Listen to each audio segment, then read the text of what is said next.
So hello people, this is your channel CATV and आज इस video में we are going to revise chapter number 4 inspection inquiry investigation. ये chapter around 5 to 7 mark का आता ही है and November 18 में अगर देखा जाए तो नवंबर 18 में अराउंड 12 मार्क का भी आया है और मई 18 में 7 मार्क का भी आया है और देखा जाए तो उसका अगले एग्जाम में 0 मार्क का भी आया है। अब पॉइंट ये है कि इस पर्टिकुलर जो PDF है क्वेश्चन आंसर्स की, उसमें मई 20 तक का सारा कंटेंट है। इसमें सारे क्वेश्चन जो भी आए हैं सबका सब इसमें पब्लिश्ड है और फिर नवंबर 20 की RTP MTP इसमें इनकॉर्पोरेटेड नहीं है। और देखा जाए तो इस क्वेश्चन में इस चैप्टर में अराउंड 27 क्वेश्चन है। इन 27 क्वेश्चन में जो भी रेलेवेंट सेक्शन के बारे में बातचीत होगी तो सारे सेक्शंस इधर गो थ्रू हो जाएंगे। फिर ये वीडियो इस तरीके से हेल्प कर जाएगा कि आपने ये वीडियो देखने के बाद जब आप वापस से अगर कभी इसको देखोगे तो अपने लेवल पे देखोगे तो इसको बहुत जल्दी ही ये रिकॉल हो जाएगा चैप्टर आपको पूरा, क्योंकि जो इम्पॉर्टेंट सेक्शन है जिस पे से क्वेश्चंस आए हैं उस सेक्शंस के बारे में डिस्कशन तो हो ही चुका है। ठीक है, तो बिना किसी देरी करे अब हम इसे स्टार्ट करते हैं और ट्राई करते हैं इसको कम समय में वाइंड अप करने का। इसमें हम 2-3 चीज़ें और जैसे फोकस कर सकते हैं कि जो हमने क्वेश्चन पढ़ा तो हम क्वेश्चन का आंसर तो डायरेक्ट हम डिस्कस कर लेंगे, बट वही है कि इसके आंसर तो हमको पता चल ही जाएगा क्वेश्चन पढ़ के ही, बट इसका जो एक लेआउट होता है कि भाई हमको सेक्शंस लिखने पड़ेंगे, सेक्शंस के बाद हमको इन द गिवन केस लिखना पड़ेगा, साथ ही साथ हमको एंड में कंक्लूजन लिखना पड़ेगा। तो उसमें कौन कौन से सेक्शन का रेफरेंस आया एक बार क्विक लुक देके इसको एक बार इस क्वेश्चन को फिर ऐसे वाइंड अप करेंगे। ठीक है, तो स्टार्ट करते हैं। बोलने से बेटर है कि एक बार करके देखते हैं, इसको स्टार्ट करते हैं, समझ में आ जाएगा धीरे धीरे कैसा इसको आगे फर्दर कंटिन्यू करना चाहिए। ठीक है, सबसे पहले बात होती है सेक्शन 206 पे क्वेश्चन से। A notice was sent to mister Left by the registrar to furnish the information related to business transacted during his tenure in the X company. अब नोटिस सेंड किया है लेफ्ट को, रजिस्ट्रार ने left को notice भेजा है to furnish the information related to business transacted during his tenure in the X company, कि आपके टेन्योर में जो भी बिजनेस ट्रांजेक्टेड हुए थे उसके रिस्पेक्ट में इंफॉर्मेशन बताइए। मिस्टर लेफ्ट ने नोटिस इग्नोर कर दिया ये बोलते हुए that he is no more employ of X and company. Registrar issue summon against mister Left. Explain in the light of companies Act about the liability of mister Left in the given case. Mister Left की liability है क्या, उसने registrar को कर दिया मना। अब point ये है कि हमने 206 सबसेक्शन 2 का प्रोविजन पढ़ा था कि रजिस्ट्रार को जब इन्फॉर्मेशन चाहिए हो तो 206(1) में तो इन्फॉर्मेशन कंपनी से मांग सकता है। ठीक है, और कंपनी की ड्यूटी है इंफॉर्मेशन फर्निश करने की, ये 206(1) एंड 2 बोलता है। 206(2) का प्रोविजन बोलता है कि अगर पास्ट ऑफिसर से इंफॉर्मेशन अगर हमें चाहिए रिलेटेड टू पास्ट पीरियड, और जिस पास्ट पीरियड में वो ऑफिसर या एम्प्लॉय था तो पास्ट ऑफिसर से भी इंफॉर्मेशन ले सकते हैं। ठीक है, तो अगर उसने नहीं दी इंफॉर्मेशन तो वो कॉन्ट्रावेंशन में आ जाएगा। ठीक है, और कॉन्ट्रावेंशन में आ जाएगा तो उसको पेनल्टी लग जाएगी। ये सब चीज़ें हैं, तो इधर पास्ट ऑफिसर मना नहीं कर सकता। देखा जाए तो अभी अपन इसके आंसर को एक बार रीड कर लेते हैं। सेक्शन 201 क्या बोलता है, प्रोवाइड दैट वेयर 206 सबसेक्शन 1 बोलता है कि where on a scrutiny of any document. अब पूरा प्रोसीजरल है। On a scrutiny of document, जब डॉक्यूमेंट जो फाइल करे कंपनी ने, on scrutiny of document filed by a company, document कुछ कंपनी ने फाइल करके रखे थे, जो रिटर्न्स के थ्रू डॉक्यूमेंट फाइल करती कंपनी, डॉक्यूमेंट फाइल करे उसकी स्क्रूटनी के दौरान, और on any information received by him, या तो कोई इन्फॉर्मेशन उसको मिली है, रजिस्ट्रार को एक ओपिनियन क्रिएट होता है कि फर्दर इन्फॉर्मेशन एक्सप्लेनेशन चाहिए या further document relating to company ज़रूरी है, तो वो रिटर्न नोटिस देता है कंपनी को और बोलता है कि आप राइटिंग में इन्फॉर्मेशन एक्सप्लेनेशन फर्निश करो और प्रोड्यूस करो document with in the reasonable time, जो उस नोटिस में दिया हुआ रहेगा। ये कंपनी को बोला। 206(2) में क्या बोल दिया कि on the receipt of notice, जैसे ही रिसिप्ट मिलता है 206(1) का, कंपनी की और उसके ऑफिसर्स की ड्यूटी बनती है to furnish such information explanation to the best of their knowledge and power and to produce books. तो डॉक्यूमेंट प्रोड्यूस होते हैं और इन्फॉर्मेशन एक्सप्लेनेशन होती है फर्निश, तो कंपनी की ड्यूटी है within the specified time. Proviso to section 206 subsection 2 where such information explanation relate to past period से रिलेटेड इन्फॉर्मेशन है, तो ऑफिसर उस पास्ट पीरियड में, उस सच पीरियड में जो भी एम्प्लॉयमेंट में था, रजिस्ट्रार कॉल करेगा उनसे इन्फॉर्मेशन थ्रू अ नोटिस, उनको रिक्वेस्ट करेगा कि फर्निश करो इन्फॉर्मेशन और एक्सप्लेनेशन और produce books of account. In the present case भी ऐसा ही हुआ था, इसलिए considering the provisions of 2062 mister Left is liable to provide such information. Mister Left को तो इन्फॉर्मेशन देनी पड़ेगी, ठीक है। तो अगर देखा जाए तो इसमें अगर हम इसको ब्रेक डाउन करें तो इसकी हेडिंग लिख के रखिए सबसे पहले आंसर की। प्रोविजो में 2061, 2062 और प्रोविजो टू 2062 बताया है, इन द प्रेजेंट केस दिया है। थोड़ा सा फैक्ट को लिंक करते हुए हमको लिखना पड़ता है एंड देन फिर कंक्लूजन डिराइव कर लिया। आ जाओ। A group, second question, a group of share holder of FMG limited made a complaint to the concern registrar. Share holder ने रजिस्ट्रार को कंप्लेंट कर दी, ठीक है। शेयर होल्डर ने रजिस्ट्रार को कंप्लेंट कर दी to the concern registrar that the business of a company is being carried out in unlawful और फ्रॉडुलेंट पर्पस। जो बिजनेस कैरी हो रहा है वो अनलॉफुल तरीके से हो रहा है, फ्रॉडुलेंट तरीके से हो रहा है, और उन्होंने फाइल करी an application to inquire into the affairs of a company. Business unlawful fraudulent तरीके से हो रहा है, प्लीज़ आप इंक्वायरी करें into the affairs of a company. Question साफ साफ हो रहा है इंक्वायरी। 206 सेक्शन जो है ना उसमें इंक्वायरी इंस्पेक्शन दोनों की बात करते हैं। तो जब आती है बात 207 की, सॉरी इन्वेस्टिगेशन की, तो 5 डिफरेंट सेक्शन, 5 डिफरेंट तरीके के इन्वेस्टिगेशन की बात करते हैं। खैर इधर क्वेश्चन में बोल के रखा है कि उन्होंने एप्लीकेशन फाइल करी है, बोला है कि आप प्लीज़ इंक्वायरी करो अफेयर्स ऑफ द कंपनी की। Referring to and analysing the provisions of companies Act decide whether the ROC has a power to order for an inquiry into the affairs of a company. क्या ROC inquiry कर सकता है, क्या उसके पास power है क्या? तो हाँ, उसके पास पावर है। 206 सबसेक्शन 4 के पास, 206 सबसेक्शन 4 देता है पावर कि हाँ आप इंक्वायरी कर सकते हो। Second, if yes state the procedure to be followed. अब प्रोसीजर क्या है इसमें? ऐसा होता है कि जो भी इन्फॉर्मेशन देखो या तो रजिस्ट्रार के पास अवेलेबल है या रजिस्ट्रार को किसी ने फर्निश करी। अब फर्निश करी, अब इधर जैसे कि अवेलेबल नहीं थे रजिस्ट्रार के पास इन्फॉर्मेशन, इधर तो इन्फॉर्मेशन फर्निश करी है, ठीक है। अब इन्फॉर्मेशन फर्निश करिए और उसको एक ओपिनियन क्रिएट हो रहा है कि जो बिजनेस है वो फ्रॉडुलेंट अनफेयर प्रैक्टिसेस में हो रहा है, स्टेक होल्डर शेयर होल्डर के ग्रीवियंसेस को रिड्रेस नहीं किया जा रहा है, तो उस केस में रजिस्ट्रार ऑर्डर इशू करता है, इंक्वायरी ऑर्डर। पर ऑर्डर इशू करने के पहले रजिस्ट्रार कंपनी को बताता है कि देखो तुम्हारे अगेंस्ट में एलिगेशंस आए हैं, ठीक है। कंपनी को बताता है बाकायदा, ऑर्डर इशू करा और उनसे इन्फॉर्मेशन एक्सप्लेनेशन मांगे उन मैटर्स के जो मैटर्स ऑर्डर में दिए हुए हैं। तो उन मैटर पे इन्फॉर्मेशन एक्सप्लेनेशन मांगे, फिर चलेगी इंक्वायरी, ठीक है। फिर इंक्वायरी चलती है और ये ठीक है, ये एक प्रोसीजर है। और whether the inquiry should pursue by the ROC in the case complain is withdraw. कल को कंप्लेन विदड्रॉ कर दी तो क्या इंक्वायरी होनी चाहिए फिर भी? अब इसमें ऐसा है कि कंप्लेन विदड्रॉ कर दी फिर भी इंक्वायरी तो होनी चाहिए, क्योंकि लॉ स्पेसिफिक कहीं भी बोल के नहीं रखता है कि हमने कंप्लेन अगर हमने विड्रॉ कर दी है तो फिर क्या इंक्वायरी होगी कि नहीं होगी। बट अगर देखा जाए इंटेंट का, तो अब एक बार इंक्वायरी ऑर्डर पास हो गया है तो एक जनरल रूल है कि एक बार इंक्वायरी ऑर्डर पास हो गया तो फिर इंक्वायरी होती है। और whether the central government has the power to direct the ROC to carry out the inquiry. क्या सेंट्रल गवर्नमेंट के पास पावर है कि वो ROC को डायरेक्ट कर सकता है इंक्वायरी करने के लिए? तो हाँ, तो सेंट्रल गवर्नमेंट के पास पावर है। 206 सबसेक्शन 4 में सेंट्रल गवर्नमेंट के पास भी पावर है। अगर सेंट्रल गवर्नमेंट को ओपिनियन क्रिएट होता ही बेटर है पब्लिक इंटरेस्ट में, और सर्कमस्टेंसेस अगर क्रिएट कर रहे हैं, सर्कमस्टेंस वारंट, सर्कमस्टेंस डिमांड कर रहे हैं कि इधर इंक्वायरी होनी चाहिए, तो सेंट्रल गवर्नमेंट इंक्वायरी कर सकता है। सो सबसे पहला अपन देखते हैं इसका आंसर में उन्होंने बता के रखा है एज पर section 206 subsection 4 if the registrar is satisfied on the basis of information available. जब उसको इन्फॉर्मेशन अवेलेबल होती है या फर्निश टू हिम, या तो इन्फॉर्मेशन फर्निश करी हुई हो, और on a representation made to him by any person, किसी पर्सन ने उसके सामने रिप्रेजेंटेशन रखा हो। तो इन्फॉर्मेशन अवेलेबल हो, इन्फॉर्मेशन फर्निश हो या रिप्रेजेंटेशन मेड टू हिम। तो अगर अपन ऐसा बोल सकते हैं, इसको FIR करके इसका शॉर्ट बना सकते हैं। FIR फर्निश, ठीक है। R से हो गया अपना फर्निश, क्या सॉरी F से हो गया फर्निश, I से इंफॉर्मेशन अवेलेबल, F से फर्निशिंग ऑफ इंफॉर्मेशन, I से इंफॉर्मेशन जो उसके पास अवेलेबल है, और R से representation made to him by any person.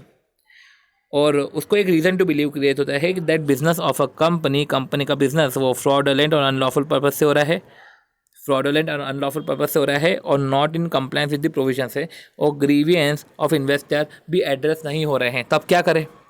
तो रजिस्ट्रार ऐसे केस में रिटर्न ऑर्डर इशू करता है। Registrar may by a written order call on the company to furnish in writing such information explanation और matter specified in the order.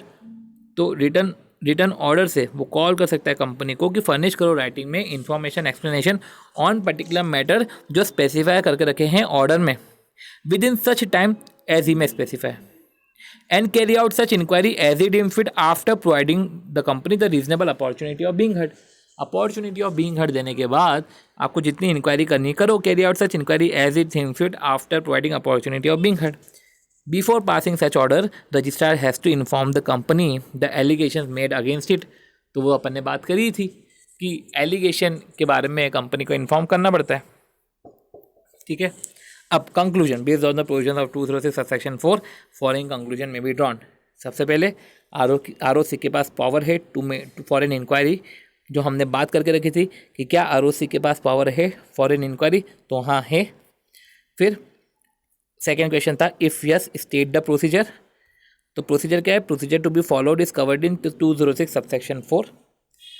और तीसरा where inquiry should be pursued by ROC in case of complaint in withdraw, तब क्या होगा, तो there is no specific provision in the law as to the situation if the complaint is withdraw. तो जब complaint withdraw होती है उस situation में क्या करे, प्रोविजन में ऐसा कुछ बता के नहीं रखा है। तो however it seem reasonable that once an order of conduct of inquiry is pass, inquiry को तो कंप्लीट हो जाना चाहिए, एक बार इंक्वायरी का ऑर्डर पास हो गया है तो इंक्वायरी कंप्लीट हो जानी चाहिए, ठीक है, even when complaint is withdrawn. फिर लास्ट है central government has a power to direct the ROC, तो हाँ सेंट्रल गवर्नमेंट में if it is satisfied that the circumstance warrant, वो डायरेक्ट करेगा रजिस्ट्रार को या इंस्पेक्टर को, या इंस्पेक्टर जो उसने खुद ने ही अपॉइंट किया है for the purpose of carry out inquiry under section 206 sub section 4। तो इस तरीके से हमने 206 का सेक्शन पढ़ लिया।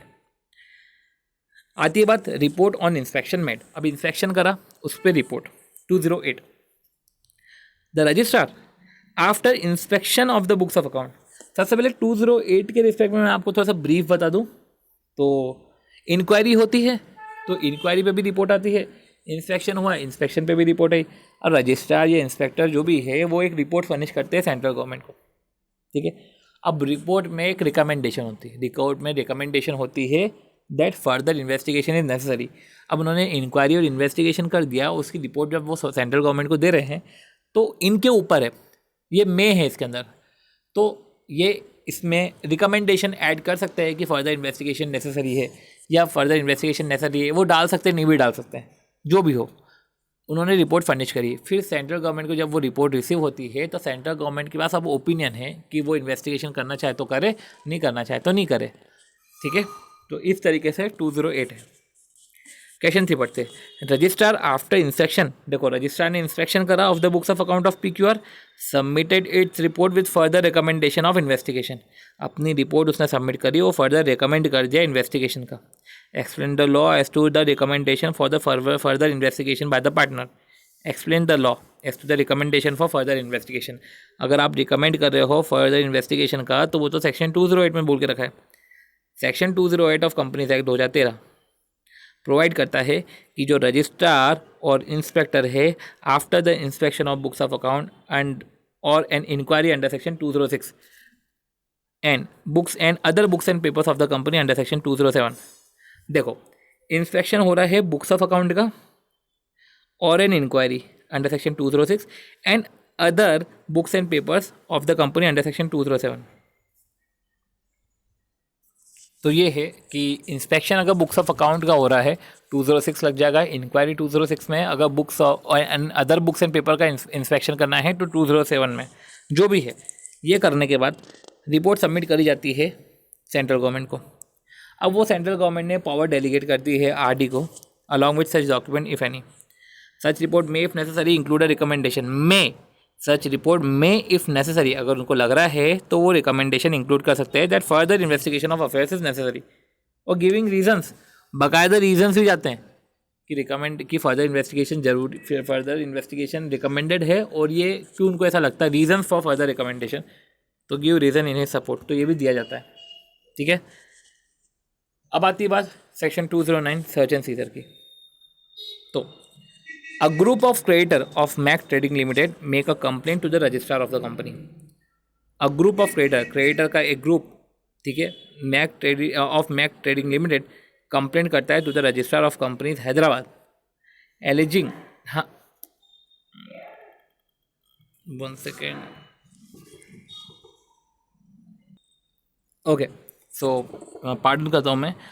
Group of creditor Mac Trading Limited का उसने कंप्लेन करी to the registrar of companies alleging that the management of the company is indulging in destruction and falsification of accounting record।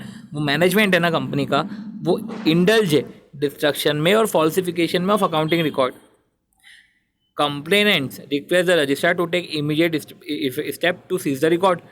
वो बोल रहे हैं कंप्लेंट में कि डिस्ट्रक्शन और फॉल्सिफिकेशन में पड़े हैं कंपनी और आप प्लीज़ उनके रिकॉर्ड को सीज कर दो, so that management may not allow to tamper the record, ताकि फिर वो टैम्पर नहीं कर सके। ठीक है, may not allow to tamper the record. तो ऐसे केस में क्या करेंगे? The complaint was received on 6 June को और आर से एंटर हो गया 11:30 को for the search. Examine the powers of the registrar to seize the books of the company. तो 11 बजे कंप्लेंट आई थी और 11:30 बजे ये सर्च पे चले गए। Examine the powers of registrar to seize the books of the company, और हमको सीज के पावर्स बताने। अब देखो, बात यह है कि कंप्लेंट रेज हुई है, ठीक है। अब कंप्लेंट रेज हुई है, रजिस्ट्रार को रेज हुई है कंप्लेंट, और एक रजिस्ट्रार को रीज़न टू बिलीव हो रहा है।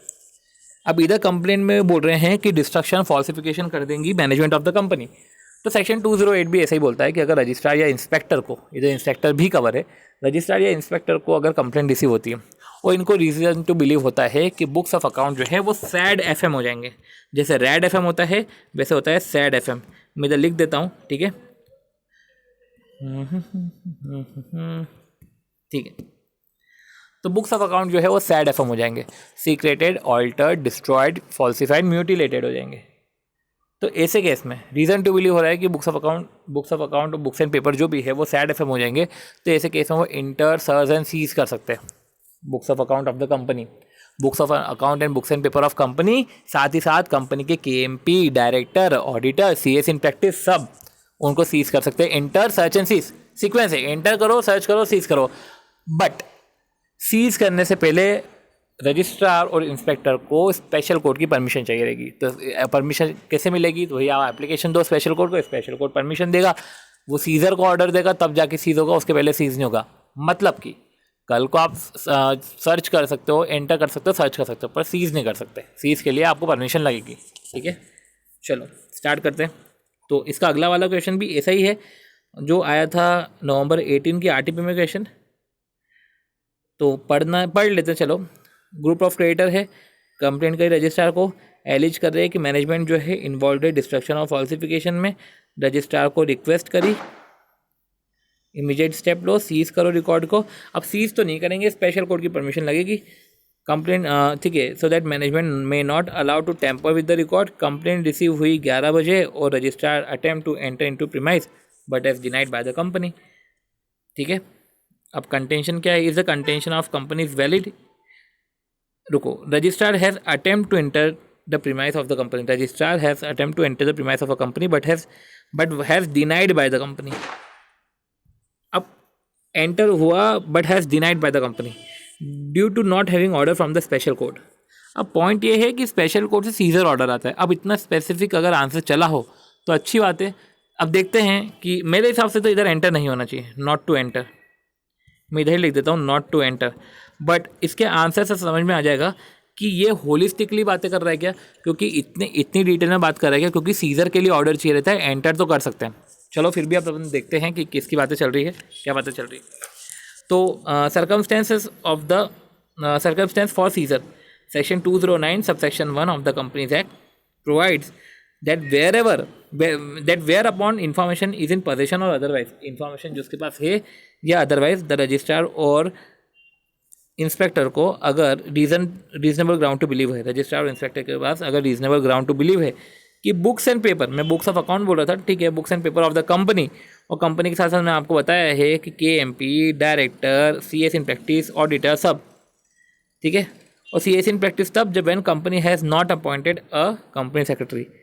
अब ये likely to destroyed said FM, secreted, alter, falsified, mutilated, destroyed. He may after obtaining an order from the special court for the seizure of books and paper. तो he may after obtaining an order from the special court for the seizure of books and paper enter. Okay okay okay okay okay okay, समझ में आ गया.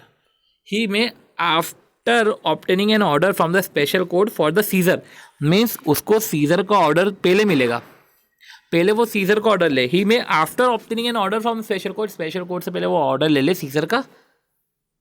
ठीक है.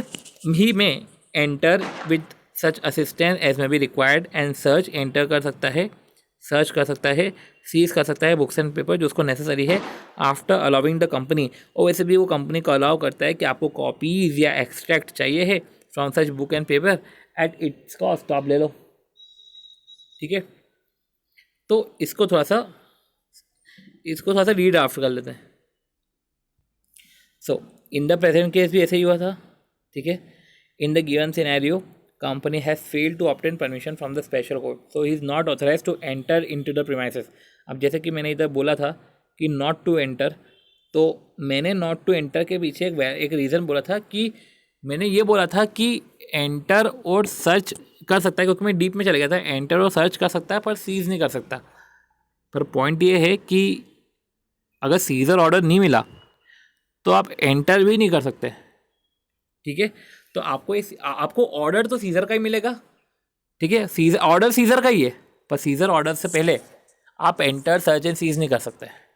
ठीक है. तो इन the given scenario registrar has failed to obtain permission from the special court, so he is not authorized to enter into the premise of the company. वो ऑथोराइज ही नहीं है to enter into the premise. Seizure order नहीं मिला तो तू तो enter ही नहीं कर सकता. सीज की तो दूर की बात है. Enter into premise and seize the books and account, hence the contention of company is valid in law. चलो, कंटेंशन वैलिड है. अब investigation into the affairs of a company, section 210. Share holders of Hide and Seek are not satisfied about the performance of the company. Hide and Seek के share holder है वो performance से satisfied ही नहीं है, not satisfied about the performance. रुको 1 minute कर देता हूँ इसको मैं. Not satisfied about the performance, red सी मार्क कर दिया. Not satisfied about the performance of the company. It is suspected, उनको सस्पेक्शन है कि some activities being run in the name of company are not in interest. कुछ activities हो रही है वो not in interest of company. लो, इसको भी रेड से मार्क कर दिया. Not in interest of company और इट्स मेंबर. ना तो कंपनी के अच्छे इंटरेस्ट के लिए हो रही है, ना तो मेंबर के इंटरेस्ट में ये वर्क हो रहा है. ठीक है. Not in interest of company and member. अब 101 आउट ऑफ टोटल 500. देखो, not in interest of company and its member. अब इधर इन्होंने पब्लिक इंटरेस्ट नहीं बोला, इधर क्वेश्चन में सिर्फ ये बोला not in interest of company और इट्स मेंबर. तो अगर देखा जाए तो अगर मुझे ऐसा लिखना पड़ा कि not in interest of company मतलब पब्लिक इंटरेस्ट के बारे में बातचीत नहीं करी. ठीक है. तो पब्लिक इंटरेस्ट के बारे में नहीं बोला है. तो सेंट्रल गवर्नमेंट के पास 3 ऑप्शन होते हैं. सेंट्रल गवर्नमेंट के पास 3 ऑप्शन होते हैं. किस तरीके से कि या तो अगर सेंट्रल गवर्नमेंट को लग रहा है कि पब्लिक इंटरेस्ट में है तो सेंट्रल गवर्नमेंट इन्वेस्टिगेशन कर सकता है, या तो जब रिपोर्ट मिली है 208 की, या तो जब स्पेशल रिजोल्यूशन पास होता है. अब इस क्वेश्चन में कोई पब्लिक इंटरेस्ट तो है नहीं और रिपोर्ट की भी तो बात नहीं करी है. तो ऐसे केस में तो हमको ये देखना चाहिए कि भैया स्पेशल रिजोल्यूशन पास हुआ है कि नहीं हुआ है. तो 101 out of total 500 share holder of company उन्होंने एप्लीकेशन दी इंस्पेक्टर को to carry out the investigation and find out the true picture. तो मुझे बताओ कि क्या शेयर होल्डर एप्लीकेशन एक्सेप्ट कर लेनी चाहिए. सेम टू सेम क्वेश्चन इधर भी है. ठीक है. कि शेयर होल्डर सेटिस्फाइड नहीं थे, not satisfied the performance of the company, that some activities conduct by the company are against the interest. Group of share holder ने, अब इधर ग्रुप ऑफ शेयर होल्डर बहुत ही लेमैन सेंस में बोल दिया कि ग्रुप ऑफ शेयर होल्डर ने जो है कंपनी फाइल करी है application to the central government to appoint inspector to carry out the investigation. सिर्फ ग्रुप बोल के रखा है. उधर 101 डिवाइड बाई 500. अब ऐसे केस में इन्वेस्टिगेशन तो नहीं हो सकता, बट इधर एक ओपन एंडेड आंसर देना पड़ेगा कि कल को अगर कंपनी को लगे, सेंट्रल गवर्नमेंट को लगे कि यार पब्लिक इंटरेस्ट में इन्वेस्टिगेशन करना चाहिए, तो ऐसे केस में इन्वेस्टिगेशन कर सकते हैं. तो section 210 provide that the central government is of opinion that it is necessary to investigate into the affairs. जब सेंट्रल गवर्नमेंट को लगता है कि ज़रूरी है इनके अफेयर्स को इन्वेस्टिगेट करना, it is necessary to investigate into the affairs of a company. ठीक है. अब central government is of opinion that it is necessary to investigate into the affairs of a company. अब ये ओपिनियन कैसे create हुआ है?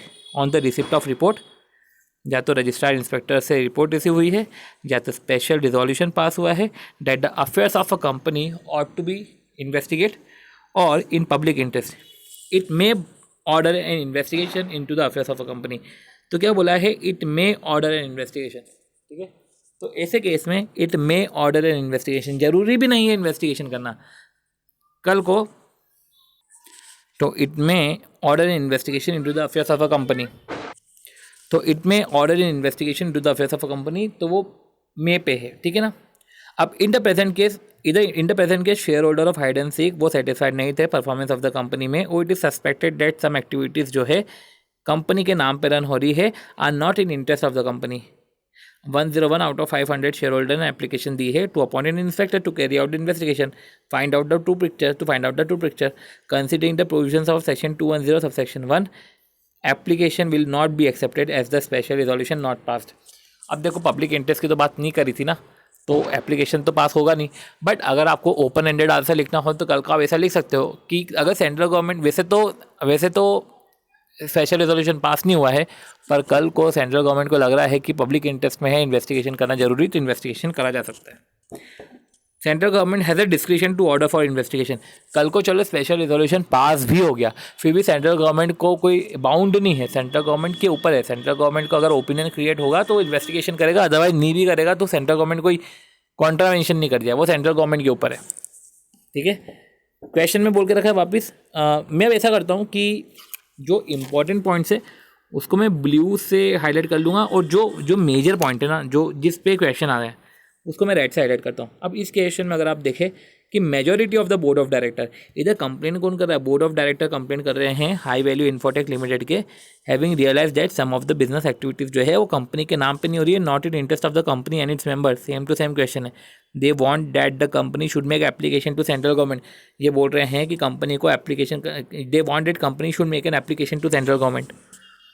जब बोर्ड ऑफ डायरेक्टर को लग रहा है, मेजॉरिटी लोगों को लग रहा है बोर्ड ऑफ डायरेक्टर को कि बिजनेस एक्टिविटीज़ कंपनी के नाम पे नहीं हो रही है, कंपनी के नाम पे जो हो रही है वो कंपनी के इंटरेस्ट में और मेंबर के इंटरेस्ट में नहीं हो रही है, they want that the company should make application to the central government. और बोर्ड ऑफ डायरेक्टर को लगता है कि यार कंपनी को ना स्पेशल रेजोल्यूशन पास करना चाहिए और एप्लीकेशन करना चाहिए सेंट्रल गवर्नमेंट को, to appointed investigation to carry out the investigation, find out the whole truth, to find out the whole truth, explain the step that should be taken to achieve the purpose. अब इस purpose को achieve करने के लिए क्या step लेनी पड़ेगी, ठीक है। अब बोर्ड ऑफ डायरेक्टर को चाहते हैं कि कंपनी एप्लीकेशन दे, अब क्या करें, और एप्लीकेशन किसको दे, सेंट्रल गवर्नमेंट को दे। अब कंपनी एप्लीकेशन अगर सेंट्रल गवर्नमेंट को देगी तो स्पेशल रिजोल्यूशन पास कराना पड़ेगा, सेंट्रल गवर्नमेंट को ऐसे तो एप्लीकेशन देने से रहे, ठीक है। तो ऐसे केस में आपको सेंट्रल गवर्नमेंट की बात करी, मतलब सेक्शन 210 आ गया, ठीक है।